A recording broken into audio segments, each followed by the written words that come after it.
Ora ang Pobial Possession magsugod og alas 7 sa kabuntagon. Og direta sa laing balita, si Pope Francis miabot na o wa pa siya miabot dito sa Villamor Air Base. Dito wa pa siya naabot ato gitagad ang yang pag-abot dito sa Villamor Air Base. Ala, sige.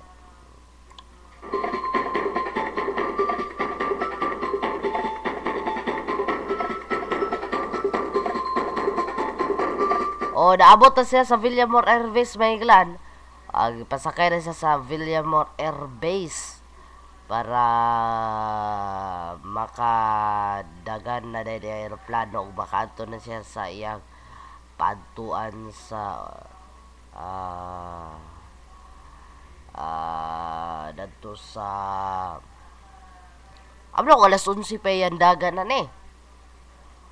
Diba nato dito last G's ato siya kuan Villamor, sayo lagi kayo. Last kuan, Last City. O na.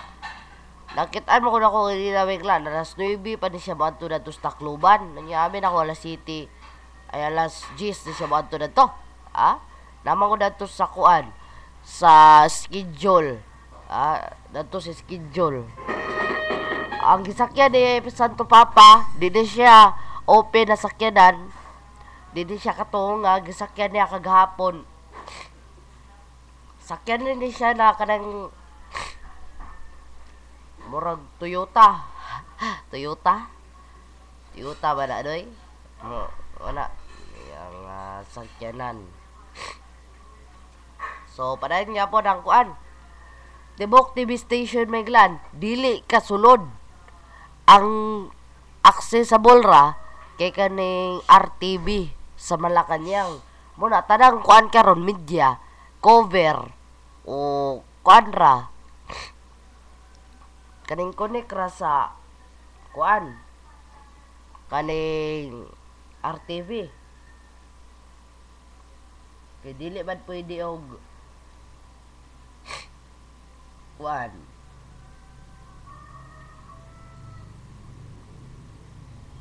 di man ka accessible.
So, sa pagkakaroon si Pope Francis, pasakay na sa aeroplano.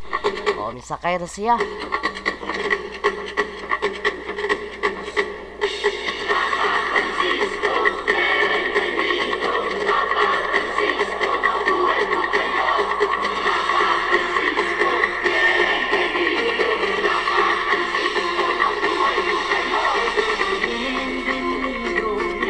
Oy, matod pa sa CCN, Tropical Storm Amang makes landfall in Borongan City, Eastern Samar 2 hours after start the Pope's outdoor mass in Tacloban. Nasa posibilidad na din na di na kabalik ang Santupapa pa na to sa Manila. Dato suro siya magpalabi, kuan. Pasod pa dire, nakita ko sa weather bulletin. Weather bulletin ni Leo Lastimosa.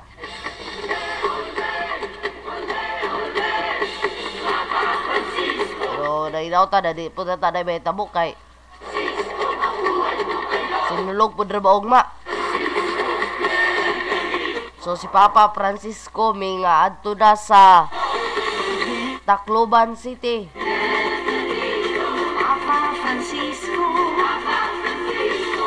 Si Jimmy Rivera gipatubang kagahapon ni Pope Francis. Ala sige.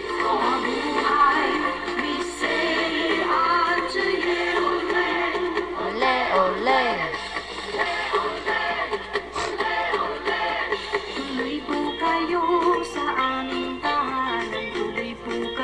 Okay.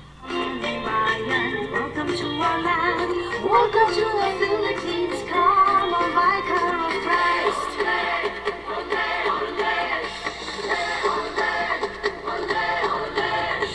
Papa Francisco, bienvenido. Papa Francisco, mabuhay po kayo. Papa Francisco, bienvenido. Papa Francisco, mabuhay po kayo.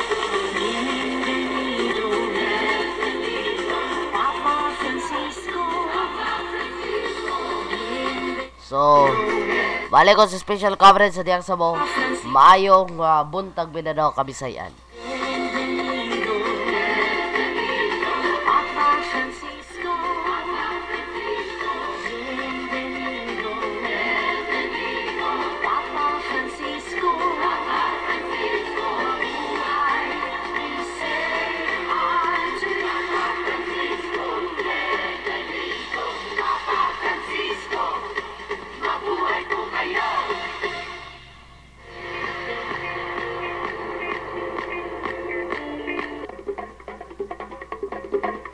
So, dirita.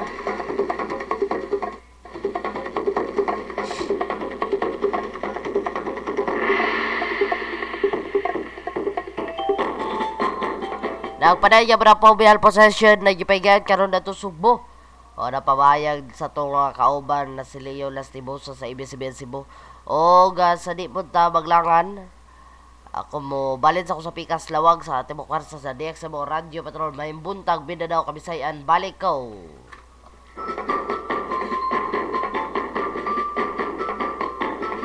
Na muling bumalik sa Panginoon sa mga ganitong mga naranasan ng mga tao sa Super Typhoon Yolanda. Kaya talagang malaking bagay itong pagpunta ng mahal na Santo Papa daan sa Leyte. Totoo, hindi Lalo lamang. na sa Tacloban at sa Sapalo. Diyan unti-unti nang gumagalaw yung aeroplano. Tignan mo, ayan o. Unti-unti nang gumagalaw. Magta-taxi na yan sa runway at tuloy-tuloy na yung lipad sa Tacloban City. At yung, tignan mo ato biyan o, Jay, kinikwento ka lang namin, nakikita mo yung camera doon sa Tacloban, parang lumiwanag. Oo. No. Maliwalas, ano? Sana sana magtuloy-tuloy. O doon nakakaputi naman po ang ating mga kababayan at willing naman silang mag-antay sa pagdating ng Santo Papa na nandyan na sa Tacloban. Siguro bago mag-alas 9, Jay. Ganun daw ba kahatagal? Isang oras at ilang minuto? Usually 1 hour and 15 minutes, sabi ni Colonel Restituto Padilla, yung flight. Pero dahil sa konting turbulence ay baka umabot ng 1 hour and 20 minutes itong yung flight ng mahal na Santo Papa. At ito na nga, nagtataksi na yung kanyang aeroplano. At maya-maya lamang ay magte-take off na to papunta ng Tacloban. Dito sa Villamor Air Base, Alvin, Bernadette, talaga namang maganda naman ang panahon. Kita mo, clear skies. Hindi natin nakikita yung sitwasyon doon sa Tacloban at balita nga natin ay medyo umaambon. Pero hindi pa naman daw ganong kalakasan yung bagyo at yung hangin doon. Kung kaya sa ganitong kalaking aeroplano, walang magiging problema yung flight na ito, Alvin. Jay,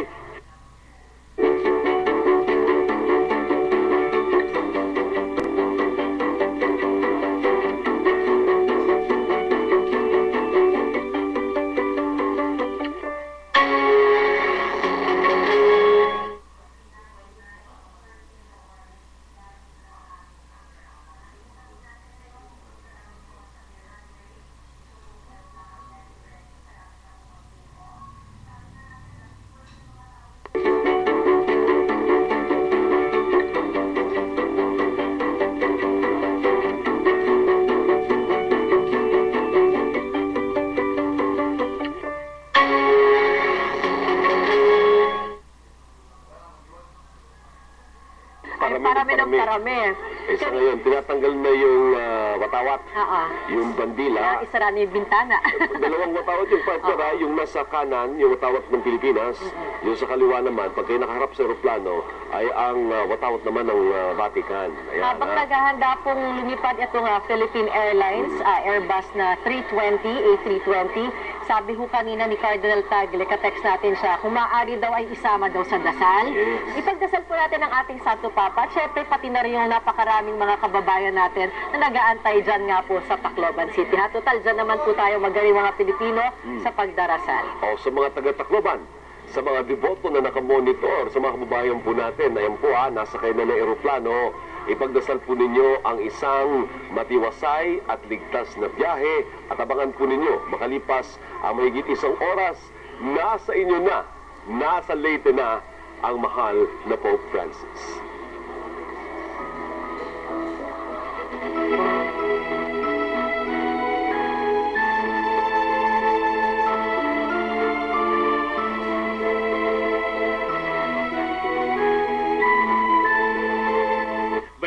Minutos na pasado alas 7 sa buntag, nisibog na ang aeroplano ni Pope Francis. Wagi laing karibal ning aeroplano ha, Edison. Why kontrali siya ra kay no fly zone tatanan. Unya So hasta hasta sa Mactan, Edison, why makalupad. correct re hasta gani drone, hasta drone wala pod. So kini atong Sky Patrol tugpa na. I would want to believe so mao tong sige contact na ko si Vilma kay maybe dunay time nga allowed sila nga go airborne pero muduldo na ni sila di na ni sila ka palupad. I was informed pero i-compare mara nato ron taud-taud Leo. Actually, itong obserbasyon ba nilang Alvin El Chico nga naghapit-hapit pang Santo Papa Edison on time. Si Pope Francis nga ni board siyang aeroplano, 7:26 pa, 4 minutes away from take-off.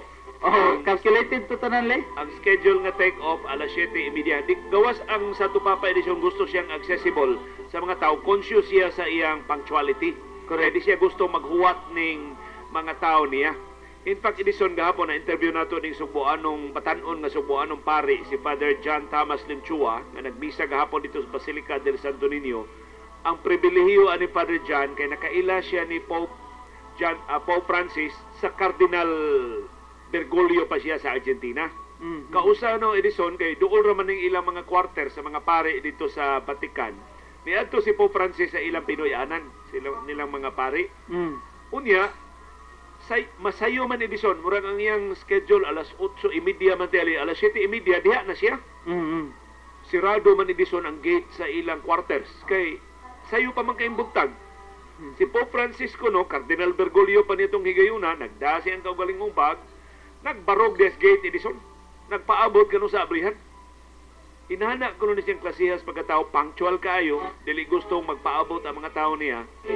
Og dihang papa na si Edison, kanto lagi nga, ang ilang tang meeting alas 10, alas 9:35 dito na sa Dumapa, nag-una nilang tanan, mga kardinal o mga obispo sa Asya, nga gimiting niya dito sa Vatican. So ingon ana sab ni siya ang iyang punctuality. Although between punctuality o sa pag-atiman sa mga tao, usay malate sab ni siya kay dugay siya maukang anang iyang pakig hugoy-hugoy, pakigsagol sa katawhan nga nagpaabot niya. Pero kuan dia katong kanina iyang paghapit calculated gyapon to kay bisag ni ingon to nga murag ni hapit-hapit siya pero part gyud to siya sa iyang kuan itinerary. Dili to part ini. So actually di na siya makaduol sa mga tao kung ang security mo ipaundayunan, di na siya makaduol sa mga tao, di na siya makaabli sa iyang bintana. Kana ang signature na ni Pope Francis. Og niya na, lupad na. At 7:28 ni taxi na ang Philippine Airlines powered by its own engines. Wa na siya biraha. So kamo diha nga dunay mga apps nga mo subay sa mga flights. Hawan kayo ang airspace sa Pilipinas karon kay kini rang aeroplano ha. Unsay flight number Edison? Alpha 320. 320. Nagkakusog na ang pagtaksi sa aeroplano. Samtang dito sa Palusos, nagkaway-kaway na Edison, nakakita ni Stevie Monitor sa ABS-CBN ang mga taga-Palo, nag-raincoat sab sila, na nagkaway-kaway ni Ining Higayuna nga nagtaksi na ang aeroplano ni Pope Francis dito sa Villamor Air Base. Mga alas 9:15 karong buntag, makatugpa na ang aeroplano ni Pope Francis dito sa Tacloban.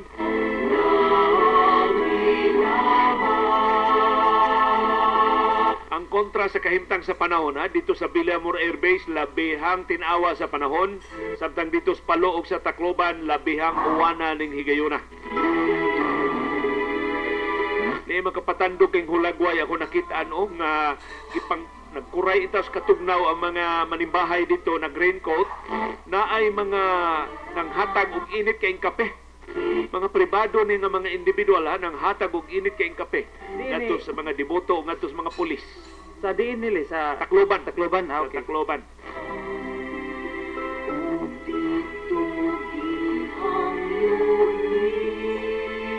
Alas 7:29, 1 minute from take-off sa aeroplano ni Pope Francis.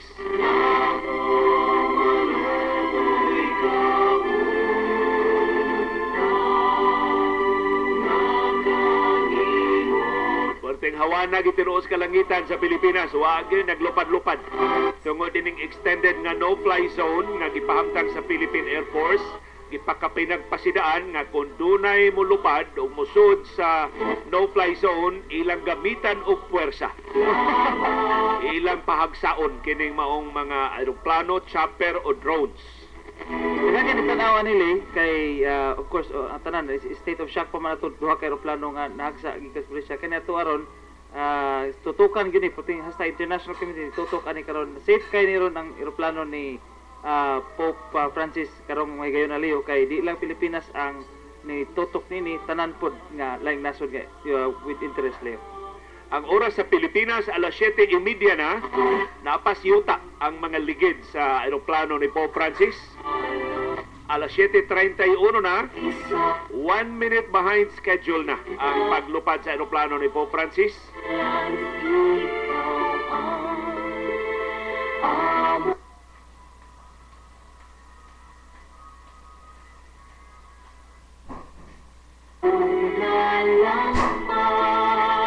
Nanani siya edisyon sa tarmac sa Ninoy Aquino International Airport. Nigawas na siya sa Villamor Air Base. Kaya ang take-off, bisag naa ka manukad sa Villamor Air Base, adto man ka mo take-off yun sa naiya. Susta ng aeroplano, parking. Way laing aeroplano rong makalupad dito sa Ninoy Aquino International Airport. Hipo silang tanan hangtod maka-take off kining aeroplano ni Pope Francis.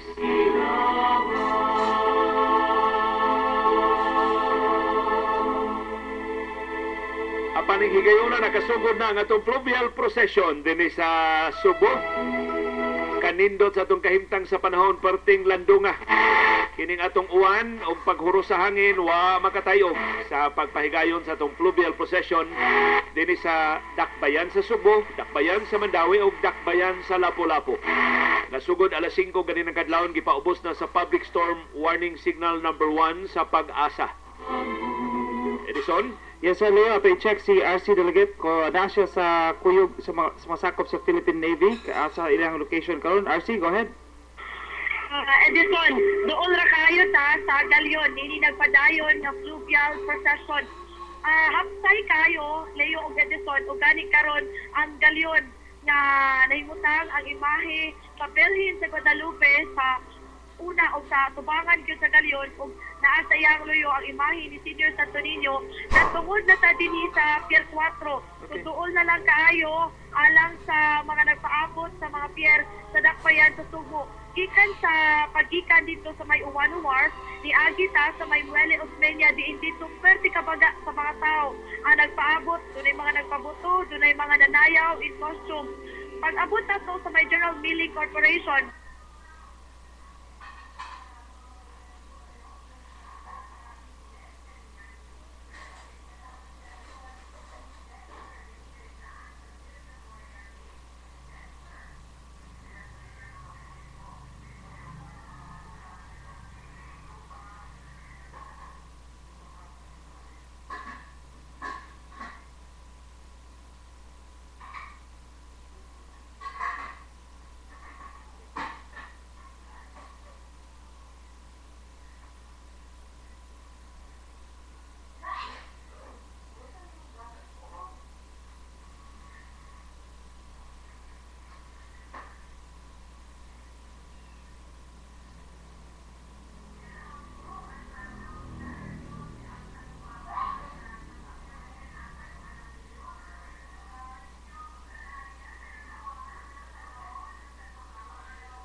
So, mao to maigla, no?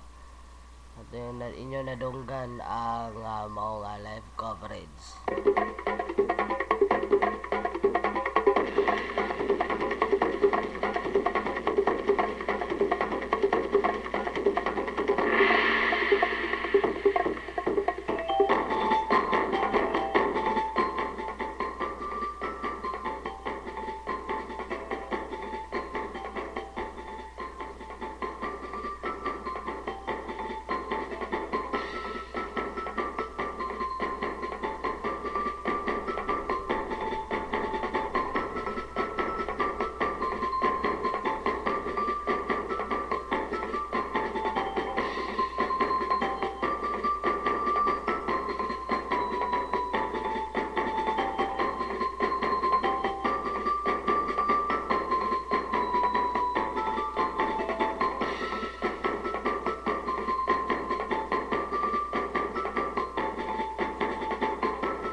Sa pagkakaroon may glan, gasugod ang pobyal posesyon na gipahigayon na to sa Sugbo. O niya, gidahuman sa taga Sugbo na mas maayo ang tiempos panahon na to. Kaya gumika na i-deklara o tani na di na mag pobyal posesyon. Gumikan sa mga balod na dagko daw, basig dagko kay mga balod. Muna idugda na gipalayo lang sa disgrasya. Ala, sige. Ato na ibawa na update sa Sinulog 2015. Pinali sa ito sa persa sa DXMO Radio Patron. Persa po sa Operation Action kasayuran o katungdanan. Okay.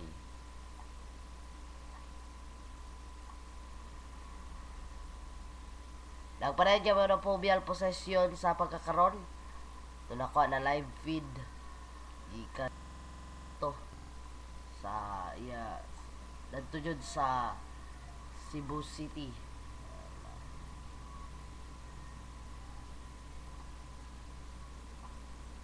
Live feed.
darating si Pope Francis.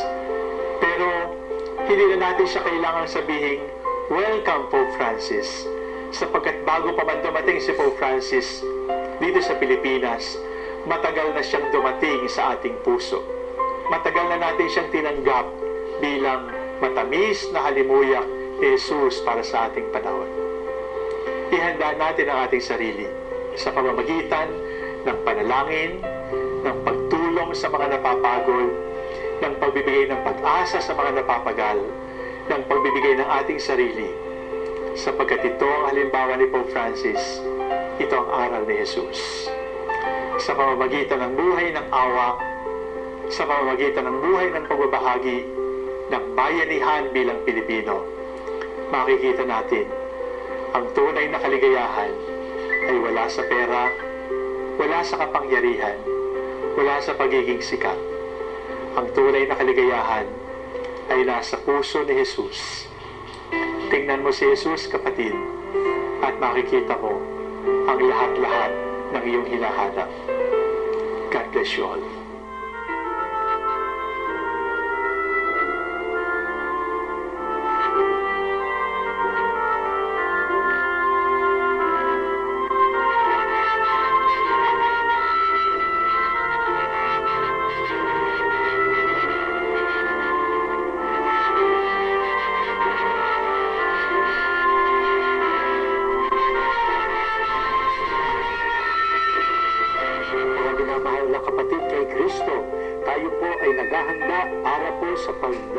Pagbisita sa atin ng minamahal nating Santo Papa, Pope Francis. Ito po'y magaganap sa ika-15 hanggang ika-19 ng Enero 2015. At ang kanya pong pastoral visit ay nakatutok sa tema ng Mercy and Compassion, habag at pagdamay. At bahagi po ng ating paghahanda ay hindi lamang yung ayusin ang kanyang mga daraanan, ayusin ang security, ayusin ang mga banderitas, makabili nga ng mga t-shirt na may kanyang mukha, makabili ng bag. Mahalaga po lahat yun, mga alaala yan. Pero ang paalaala po sa atin, una, maghanda tayo spiritually. Danasin natin muli ang habag ng Diyos sa pamamagitan ng pakikinig sa kanyang ebanghelyo, pagdalo sa Santa Misa, at pagkukumpisal na kasalanan, para maranasan natin na ang Diyos ay marunong dumamay at marunong maging mahabagin sa ating mga makasalanan. At ikalawa po sa paghahanda, kumilos po tayo ng may habag at pagdamay sa ating kapwa. Ito po yung mga tinatawag na works of mercy. Balikan po natin ang ika-25 kabanata ng Ebanghelyo ni San Mateo. Pakanin ang nagugutom, painumin ang nauuhaw, bisitahin ang may sakit, bisitahin ang napipilit sa mga kulungan, damitan ang walang damit, patuluyin ang walang matutuluyan.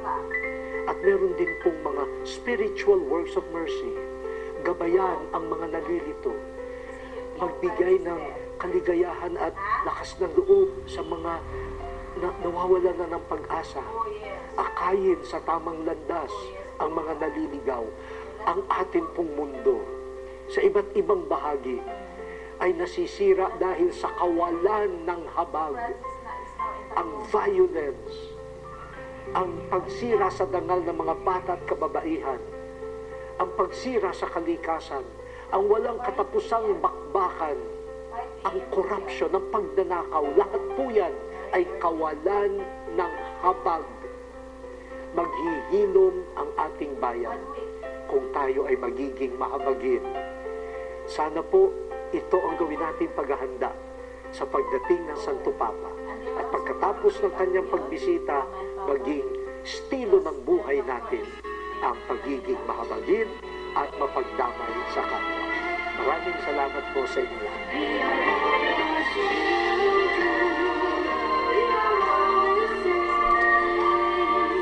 He's calling us by name.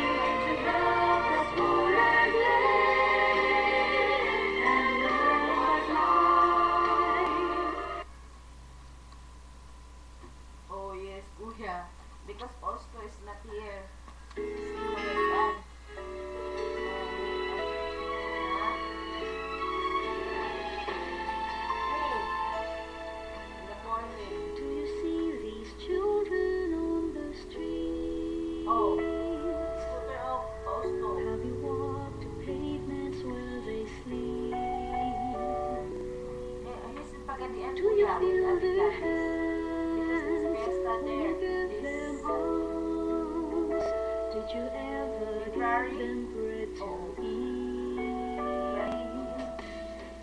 Have you seen their homes so spread apart? While a mother tightly holds her child. Do you hear the wind, the raging storm? Can you tell them where it's coming from?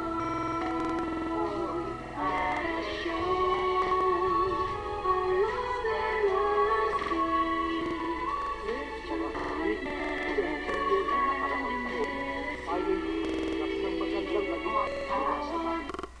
Kasama raw ang Pilipinas sa mga bibisitahin ng Santo Papa sa Enero ng 2015. At talaga namang naging puspusan ng ating paghahanda para sa kanyang pagbisita. Patuloy din tayong pinapaalalahanan ng ating simbahan sa pamamagitan ng CBCP na isabuhay ang mensahe ni Pope Francis. Mercy and compassion, habag at malasakit. Mahalaga ito para maihanda natin ang ating mga sarili sa pagdating niya. Talaga namang ang bilis ng panahon. People Visit 2015 na. Makikita na natin si Pope Francis. Ayun nyo, di na rin ako makapaghintay. Pero bago siya dumating, may mga bagay lang tayo na dapat tandaan. Mga paalala o gentle reminders ika nga para sa pagsalubong natin sa kanya. Una, sa mga misa po na ating dadaluhan, sana ay aktibo tayong makiisa. Umawi tayo at sumagot sa mga bahaging kinakailangan ng ating tulong. Panatilihin din po natin ang kaayusan at katahimikan ng misa. Gayun din po sa mga pagtitipon na ating dadaluhan, sana ay taimtim tayong makinig sa mga kinauukulan, lalo na po kung tungkol sa kaayusan, kalusugan at seguridad ang pinag-uusapan. May mga first aid station kung saan tayo maaaring dumulog kung sakaling mangailangan ng atensyong medikal at mga portalet po na nakapaligid para sa ating paggamit. Panatilihin din po natin ang kalinisan ng mga lugar kung saan isasagawa ang mga pagtitipon. Itapon po natin ang mga kalat sa mga basurahan. Tulong na po natin ito sa mga kapatid natin maglilinis pagkatapos ng pagtitipon. Igalang po natin ang mga gamit pampulit. Tungkol naman sa traffic mga kapatid, yung mga mayroong car passes lamang po ang maaaring makarating sa mga itinalagang drop-off points. Sumunod po tayo sa mga pamantayan para sa maayos na lagay ng trapiko. Makabubuti rin po na ang ating kasuotan ay naaayos sa panahon at sa ating pagtitipon. Kung may kasama po tayong mga bata, tiyaking maalagaan natin sila at hindi sila mawala sa paningin natin habang tayo ay nasa pagtitipon. Gayon din ang pag-aalaga at atensyong ibigay natin sa mga matatanda at mga may kapansanan.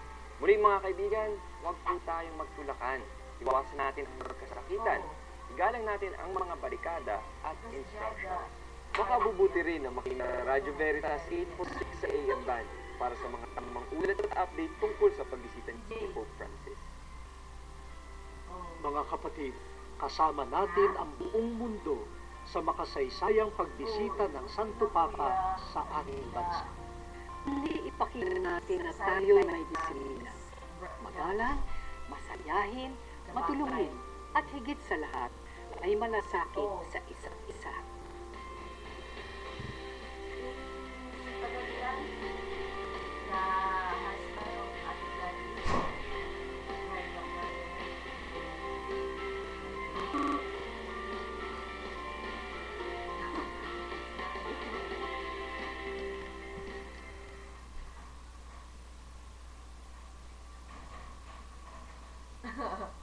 Another car.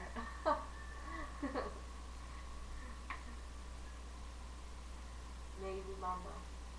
Ha? I don't know, kuya. Maybe not. Oh. No, only in the house, kuya. No work to do. House only.